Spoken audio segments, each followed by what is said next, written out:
3 aylar geldi. Bu ayı akışına bırakmak istemedim ve kendime hedefler koydum. Bu yıl irademde bir şeylerin değişmesini istiyorum. Bu yüzden küçük ve net hedefler belirledim. Her hafta 4 gün sabah namazından sonra uyumamayı planlıyorum. Bunları ilerleyen videolarımda da çekmeyi planlıyorum. Sizleri de motive olsun diye. Haftanın her gün değil, sadece 4 günü. Çünkü ben bir anneyim ve geceleri bebeğim uyumuyor. Küçük hedeflerle bir şeyleri başarmak istiyorum. Haftada bir günde oruç tutmaya niyet ettim. Sahura kalktığımızda da teheccüd kılmak istiyorum. Tüm bu planlarım içerisinde ve manevi yolculuğumda sizleri de yanımda görmek için bu süreci videolamaya karar verdim.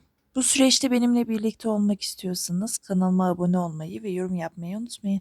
Beni izlediğiniz için teşekkür ederim. Bir sonraki videoda görüşmek üzere.